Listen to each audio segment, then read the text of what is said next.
kami teruskan. Selanjutnya kita masih ada waktu kurang lebih 30 menit. Ya, kalau masih ada yang ingin menyampaikan saran, masukan, atau pertanyaan, kami persilakan.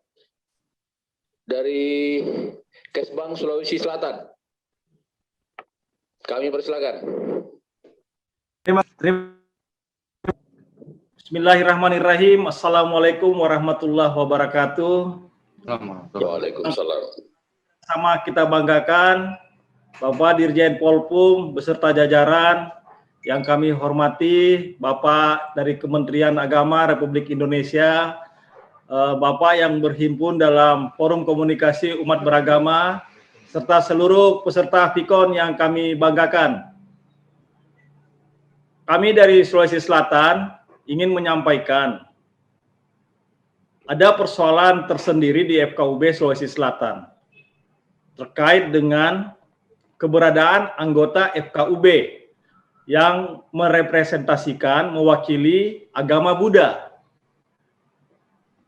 Pak Direktur, di Sulsel ini ada 2 kelembagaan agama Buddha, yaitu Walubi dan Primabudi. Di FKUB Sulawesi Selatan, Buddha diwakili oleh Primabudi berdasarkan karakteristik Sulawesi Selatan yang mana penganutnya lebih banyak berhimpun ke Primabudi ketimbang Walubi. Namun, kemungkinan kami tidak sepaham dengan Kanwil Kementerian Agama, karena kami lihat sepertinya Kanwil Kementerian Agama ini lebih banyak ke Walubi. Jadi beberapa kegiatan yang ada di Kementerian Agama tidak menghadirkan FKUB, tapi menghadirkan keterwakilan agama, sehingga agama Buddha ini diwakili oleh Walubi. Untuk itu kami mohon penjelasan Pak Direktur terkait dengan keanggotaan FKUB.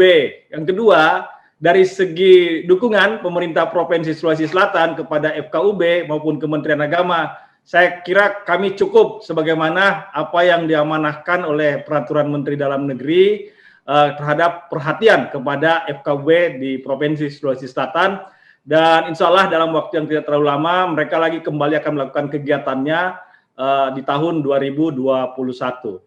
Hal-hal lain yang menonjol terkait dengan kerukunan umat beragama di Sulawesi Selatan kami sampaikan pada kesempatan ini cukup kondusif, tidak ada gejolak yang berarti buat kita di Sulawesi Selatan. Apapun yang terjadi beberapa waktu yang lalu itu menjadi urusan aparat hukum, dalam hal ini kepolisian. Saya kira itu Pak Direktur, dan kami juga tidak lupa mengucapkan selamat atas raihan Doktor Pak Dr. Laude Ahmad, Direktur Polek Eksosbud Kementerian Dalam Negeri. Terima kasih Pak. Terima kasih Pak Kaban, ini senior saya dari Makassar. Kami lanjut. Berikutnya ada lagi dari teman-teman hadirin peserta.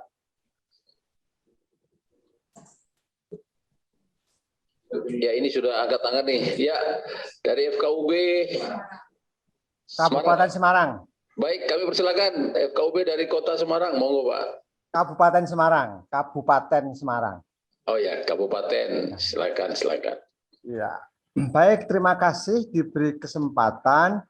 Salam rukun dari Kabupaten Semarang, Pak Kakanwil juga, Jawa Tengah, dan rekan-rekan pengurus Ketua FKUB se-Indonesia.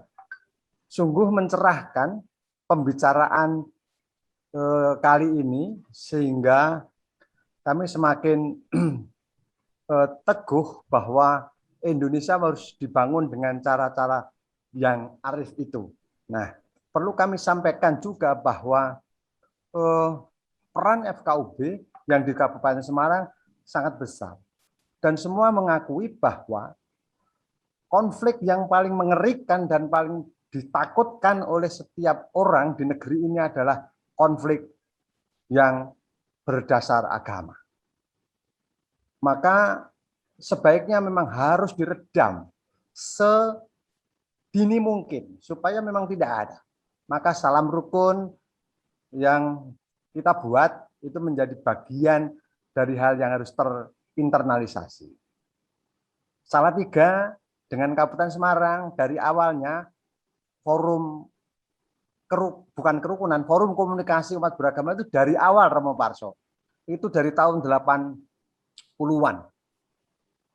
Sehingga ada majelis agama juga itu. Nah, FKUB Kabupaten Semarang memang tidak hanya menjalankan 4 hal itu, tetapi hal-hal lain.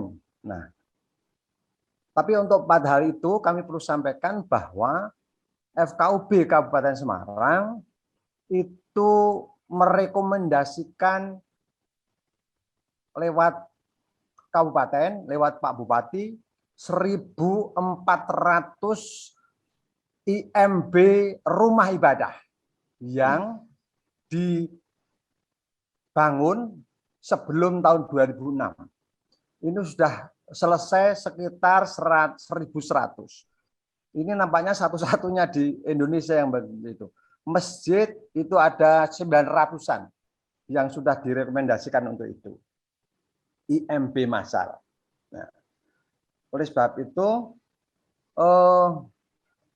peran FKUB yang seperti sekarang ada itu lebih dikuatkan lewat lembaga-lembaga yang mempunyai otoritas terhadap kerukunan. Siapa itu? Ya negara. Negara yang harus dikuatkan sehingga FKUB itu membantu fungsi-fungsi negara seperti yang tertulis Bhinneka Tunggal Ika itu. Tanhana Dharma Mangrua. Jadi kesetiaan terhadap negara, NKRI, Pancasila ini dikuatkan. Sehingga menguatkan dari sisi manapun, karena setiap warga negara Indonesia itu beragama, berkeyakinan, maka kalau menguatkan kerukunan itu adalah sebetulnya menjaga kerukunan warga negara. Besar kita. 270 juta. Itu besar. Oleh sebab itu kearifan mengelola dalam hal ini yang telah dipikirkan tahun 2006, karena saya sekretaris FKUB, itu dari 2007 sampai nanti 2023. 2007 sampai 2023, cukup lama memahami hal itu. Oleh sebab itu, saya sangat mengapresiasi juga di Kabupaten Semarang, pemerintah Kabupaten Semarang, terima kasih. Kantor telah diberi, tapi memang harus dibangun lagi supaya lebih seperti yang dikatakan oleh Pak Kapus tadi, ya, semakin representatif untuk itu. Dan kami mengapresiasi dari Bupol yang menyelenggarakan ini, karena peraturan bersama ini muncul dari 2 kementerian itu, menjadi bagian yang integral berduanya. Kami cukup berterima kasih untuk itu, dan tadi disampaikan oleh Pak Kapus, yang perlu dikuatkan adalah, karena ini menurut kami dasar hukum ini sudah pas, sudah mengalami perjalanan cukup panjang dan perdebatan yang lama awal-awal itu sudah bagus. Nah, oleh karena itu di tingkat FKUB kabupaten kota sampai provinsi bahkan pusat ini harus bersinergi untuk itu. Sehingga yang dikuatkan adalah pemerintah daerah supaya dalam menjalankan perannya dalam kehadiran negara itu sangat dibutuhkan. Terima kasih Pak Direktur atas kesempatannya. Salam rukun dari Kabupaten Semarang, Ambarawa, Merdeka. Baik, Merdeka, salam rukun, salam Pancasila. Baik, kami persilakan lagi. Masih ada? Ya, berikut silakan Pak dari Jawa Tengah. Kanwil Kemenak Jawa Tengah ya. Baik, kami persilakan Pak. Baik, terima kasih. Assalamualaikum warahmatullahi wabarakatuh. Selamat siang, salam sejahtera untuk kita semua. Yang saya hormati Bapak Dirjen, Pak Direktur, Pak Kapus, yang saya takdimi Pak Kiai Dr. Haji Ihsan Abdullah, segenap narasumber, dan Bapak Ibu semua yang saya hormati. Mohon izin melengkapi dari apa yang tadi sudah teman-teman dari Jawa Tengah sampaikan. Dari Romo, dari Pak Sekretaris FKUB Kabupaten Semarang. Saya melihat dari apa yang tadi disampaikan oleh Pak Dr. Ihsan Abdullah, betapa peran besar FKUB yang harus terus kita jaga. Jadi untung kita punya FKUB. Tadi Pak Nifasri juga menyampaikan, Pak Kapus menyampaikan, Indonesia yang sedemikian besar dan majemuk ini kok rukun, ya salah satunya FKUB. Kita tidak bisa bayangkan, tadi Pak Ihsan juga sampaikan, kalau FKUB kemudian tidak ada atau bahkan pasif.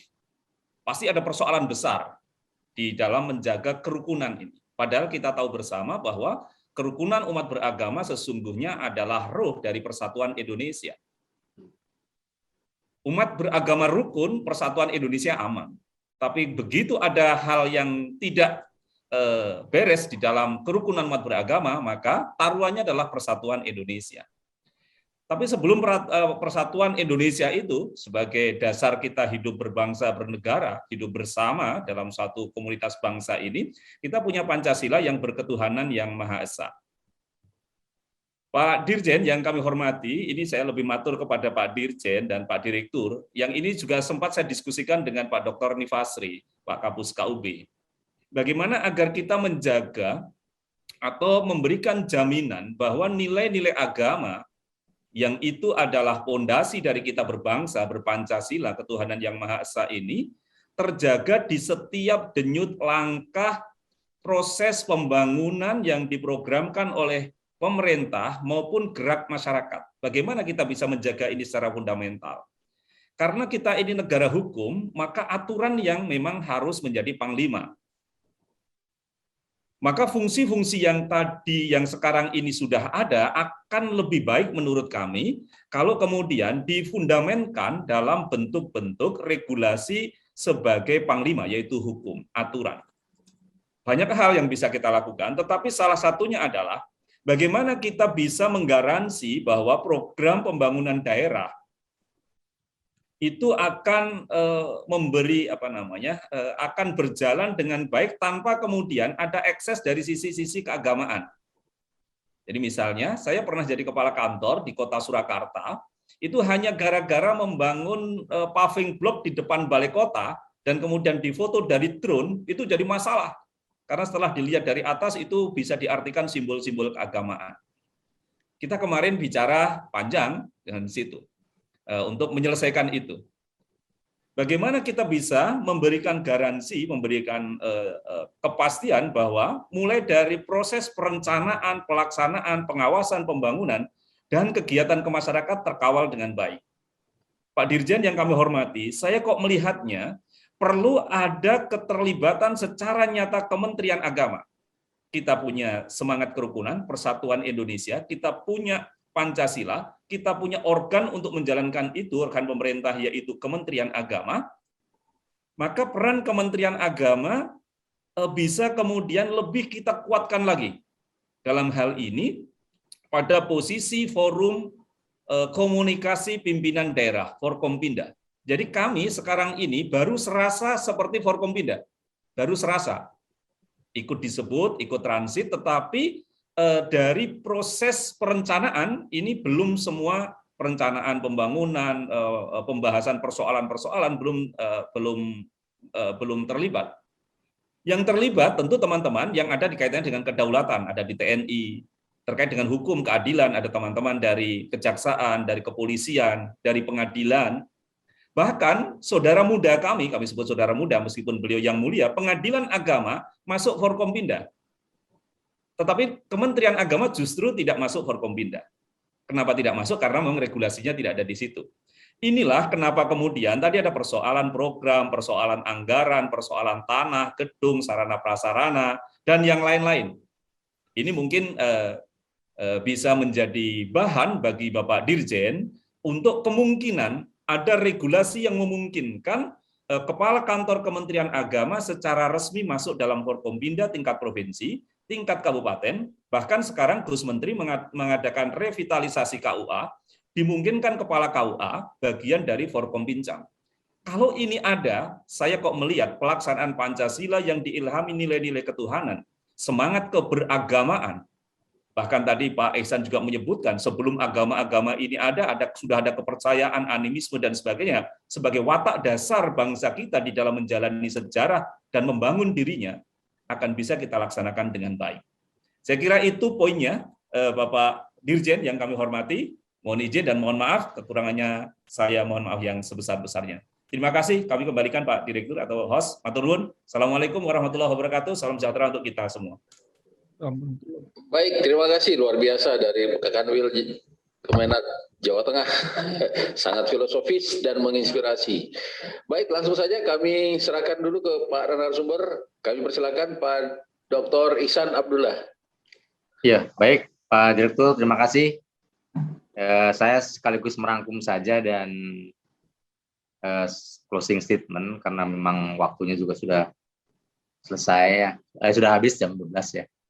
Jadi apa yang disampaikan oleh para pengurus FKUB di daerah dan dari Kesbangpol di beberapa kabupaten kota tadi, dan yang terakhir dari Pak Kanwil Jawa Tengah tadi ya. Ini saya kira menjadi bagian terpenting dalam diskusi ini. Bagaimana peran-peran FKUB di tingkat pusat ya, provinsi maksudnya, dan kabupaten kota sampai ke kecamatan didelegasikan kewenangannya.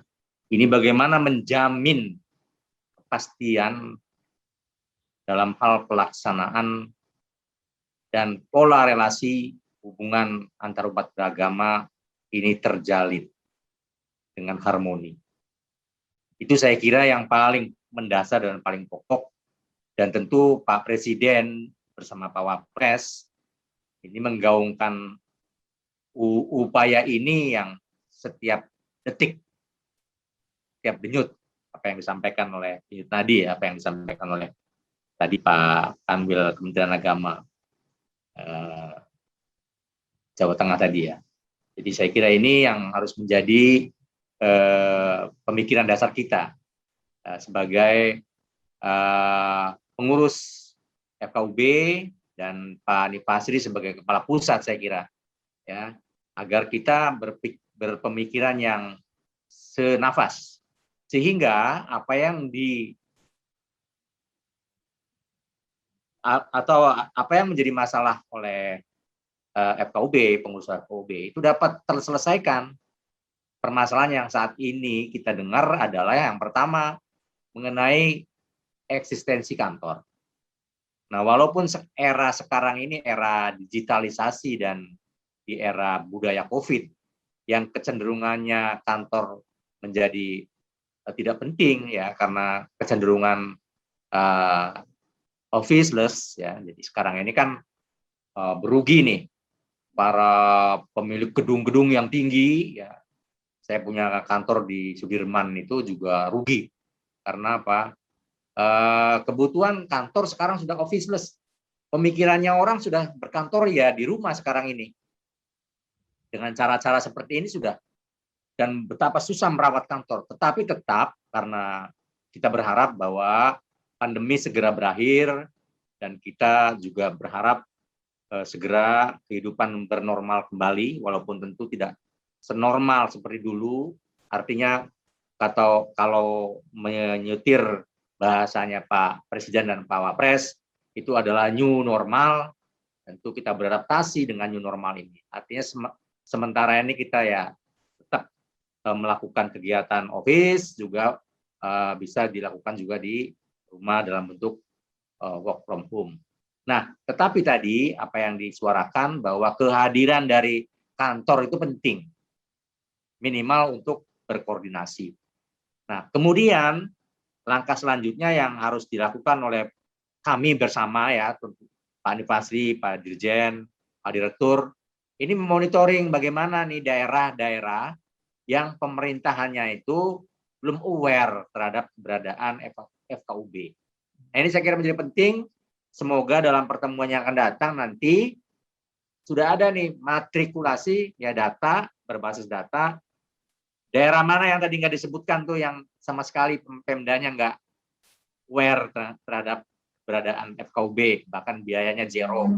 Dan mana yang tinggi ya, seperti tadi 5 provinsi, dan kita perlu apresiasi misalnya dalam bentuk penyerahan penghargaan apa, Pak Direktur, mohon disampaikan kepada Pak Dirjen nanti ya, dalam bentuk sertifikat apa ya, ini sekaligus untuk merangsang atau memberi motivasi kepada Pemda-pemda yang masih belum aware. Nah, ini saya kira sehingga nanti orang akan menyimpulkan satu kesimpulan bersama ya, atau pendapat yang sama dan statement bersama bahwa FKUB ini adalah satu jaring ya, benteng daripada ketahanan bangsa ini dalam memelihara kerukunan umat beragama dan memelihara pola relasi hubungan antar umat beragama. Saya kira itu yang ingin saya sampaikan, dan saya mohon maaf apabila ada kekeliruan saya menyampaikan pernyataan atau beberapa hal dalam kesempatan ini pada yang mulia Bapak Kementerian Dalam Negeri ya, Pak Dirjen, Pak Direktur, para romo, para ulama, para kiai ya, para pengurus FKUB seluruh Indonesia, dan khususnya Pak Dr. Nifasri. Saya mohon maaf sekali lagi. Muafiq ila aqwam. Assalamualaikum warahmatullahi wabarakatuh. Waalaikumsalam warahmatullahi wabarakatuh. Baik, kami persilakan langsung ke Pak Kapus. Ya, baik. Terima kasih Pak Direktur. Ini ada 3 masukan ya, dari Sulawesi Selatan, Kabupaten Semarang, Pak Sugiarto, dan dari Jawa Tengah ya, Pak Kanwil Kementerian Agama, Pak Mustain Ahmad. Baik, terkait dengan Sulsel ya, adanya 2 organisasi dalam satu agama ya, itu ada Walubi, ada Permabudi. Nah, hemat kami Pak, kalau untuk masuk ke anggotaan ini, ya seharusnya memang 2 ormas keagamaan ini bisa duduk bersama gitu ya, siapa yang akan menjadi perwakilan, atau seperti tadi itu, jadi mana pemeluknya yang banyak gitu, malah anggotanya yang banyak gitu ya. Dan harusnya memang bisa duduk bersama Kanwil Kementerian Agama gitu ya, cari solusi yang terbaik supaya tidak merusak kerukunan itu sendiri gitu. FKUB nanti bertugas untuk kerukunan, ya anggota FKUB sendiri tidak rukun gitu kan. Jadi itu menurut saya teknis Pak Kesbangpol, ya silakan saja ambil yang terbaik gitu ya, sesuai dengan kesepakatan di sana gitu ya, untuk keanggotaan ini. Karena memang di pusat sendiri juga begitu Pak. Untuk acara-acara di istana gitu ya, siapa yang kami akan kirim, ini juga kami konsultasi dulu dengan dirjennya gitu ya, dengan Dirjen Bimas Buddha gitu ya. Tapi nanti yang terakhir ya menentukan ya tentu pimpinan kita gitu ya. Ya silakan aja itu diselesaikan teknis di Sulawesi Selatan Pak Kesbangpol ya.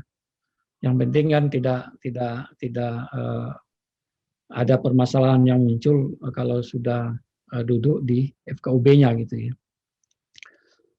Nah, memang Sulawesi Selatan tidak ada permasalahan yang prinsip gitu ya, terkait dengan kerukunan umat beragama.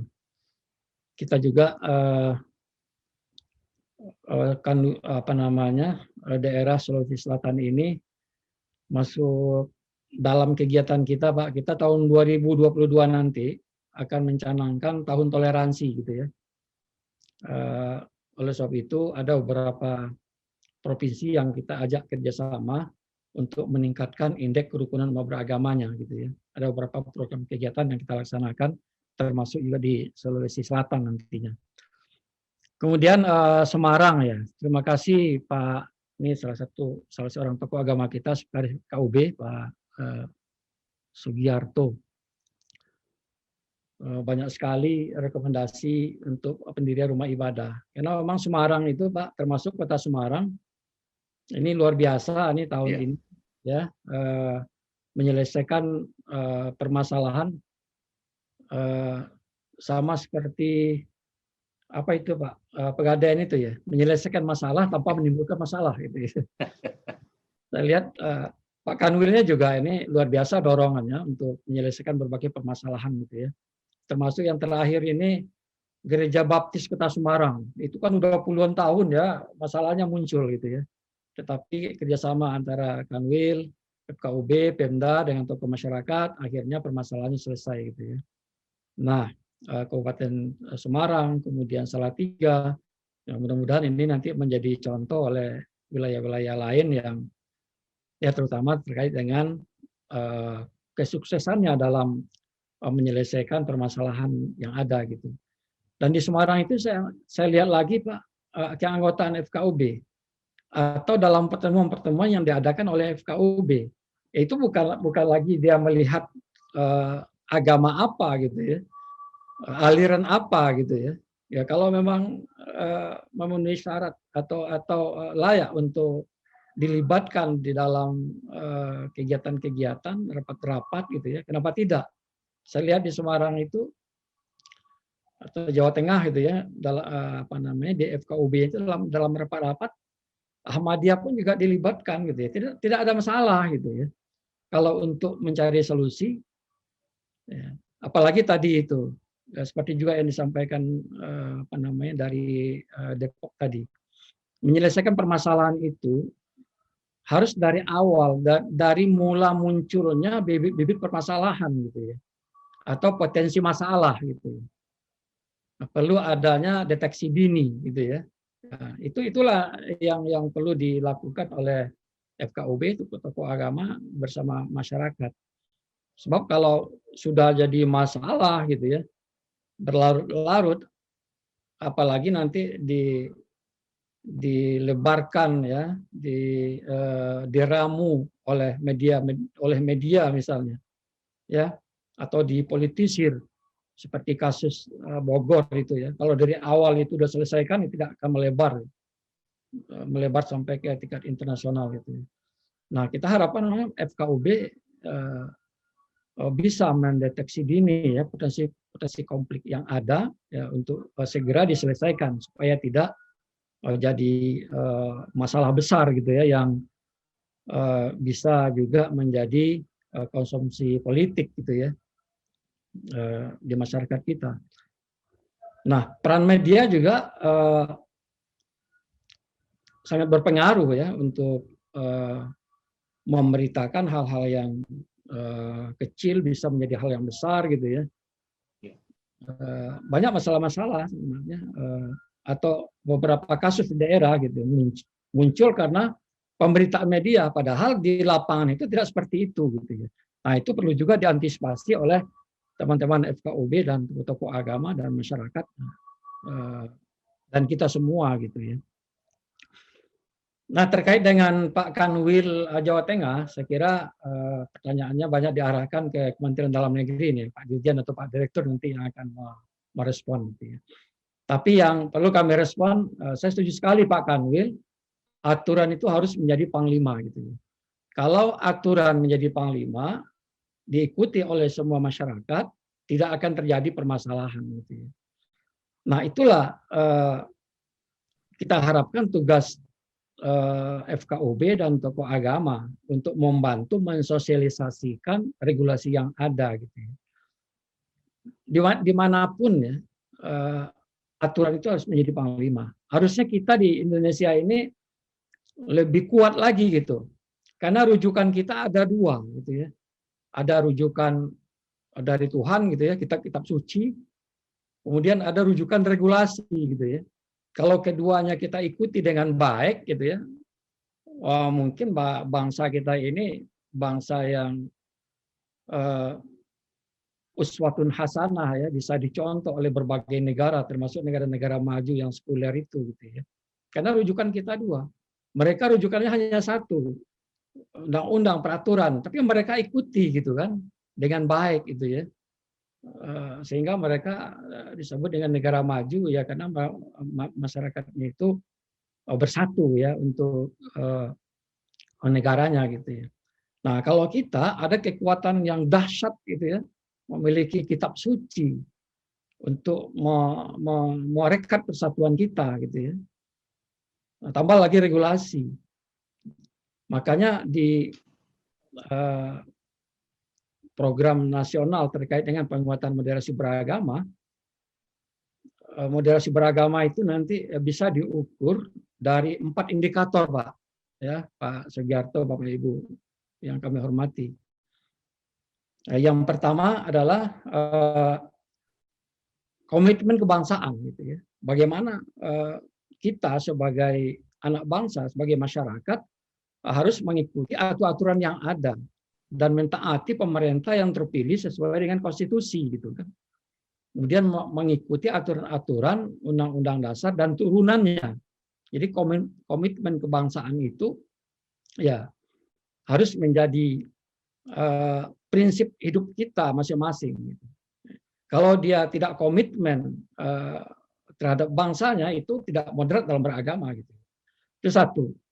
Yang kedua adalah toleransi, saling menghargai, saling menghormati, ya, menghargai kesetaraan dan bisa bekerja sama, gitu ya. Jadi kita tetap konsisten dalam agama kita masing-masing, tetapi saudara kita yang beragama lain harus kita hormati, gitu ya. Kalau kita Muslim misalnya ibadah ke masjid, teman kita yang Kristen ibadah ke gereja, dan yaitu harus kita hormati. Yang Hindu ke pura misalnya, yang Buddha ke kelenteng, gitu ya. Itu saling kita hormati, gitu. Jadi kalau orang itu tidak toleransi, itu berarti dia tidak modern dalam beragama. Gitu. Ya, yang ketiga, anti kekerasan. Nah, dalam menyelesaikan permasalahan, ya, tidak bisa dengan kekerasan. Ya. Harus bermusyawarah. Prinsip musyawarah itu harus kita kedepankan. Apalagi negara kita, negara ya para Pancasila, mengedepankan prinsip musyawarah. Apapun permasalahan yang timbul, kalau kita duduk bersama, gitu ya, itu bisa diselesaikan dengan baik. Saya menyampaikan dalam pertemuan beberapa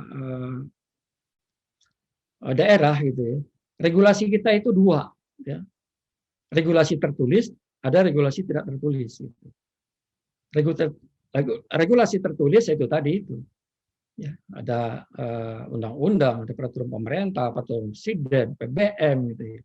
Tapi ada juga peraturan yang tidak tertulis, yaitu menggunakan kearifan lokal. Jadi kalau kita mau mendirikan rumah ibadah, ya duduk bersamalah, gitu ya. Komunikasilah dengan tokoh agama, dengan FKUB, dengan Kementerian Agama, dengan Pemda. Tidak ada sesuatu hal yang tidak bisa diselesaikan karena semuanya sudah dijamin oleh undang-undang. Gitu. Jadi toleransi itu harus kita kedepankan. Kemudian yang keempat, ya, indikatornya adalah akomodatif terhadap budaya lokal. Ya, sepanjang itu tidak menyalahi agama.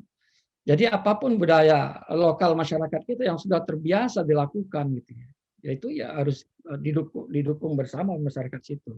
Jadi tidak boleh lagi saling merendahkan, gitu ya. Kan banyak budaya-budaya kita misalnya di Cirebon, gitu ya, ada budaya Sunan Gunung Jati, gitu ya. Ada ya budaya-budaya yang tradisi masyarakat kita yang sudah berjalan sekian puluh tahun, sekian ratus tahun, gitu ya. Ya tidak bisa kita nafikan, gitu ya. Jadi itulah paling tidak ada 4 indikator untuk mengukur seseorang itu moderat tidak dalam beragama, gitu. Nah, kalau orang sudah moderat dalam beragama, maka kepercayaan atau kekuatannya dalam membela negara itu sudah tidak bisa diragukan lagi, gitu. Nah, kita harapkan nanti moderasi beragama ini bisa tersosialisasikan di semua kementerian, lembaga, Pemda, masyarakat, gitu ya, sampai ke desa-desa. Kalau masyarakat kita sudah moderat dalam beragama, kerukunan umat beragama akan terwujud. Kita bercita-cita, ya, memiliki mimpi tahun 2024 nanti Indonesia akan menjadi kiblat, ya, bagi negara lain dalam moderasi beragama dan kerukunan beragama. Jadi Indonesia menjadi kiblat moderasi beragama dan kerukunan umat beragama bagi negara-negara lain. Saya yakin itu akan terwujud. Ya. Nah, kalau semua kita bisa berbuat, pemerintah, ya lembaga keagamaan, FKUB, masyarakat. Ya, marilah seperti yang disampaikan oleh Pak Kanwil tadi itu. Kalau umat rukun bersatu, negara kita kuat, negara kita maju gitu kan. Nah, saatnya kita bersatu. Ya marilah kita taat masing-masing agama kita.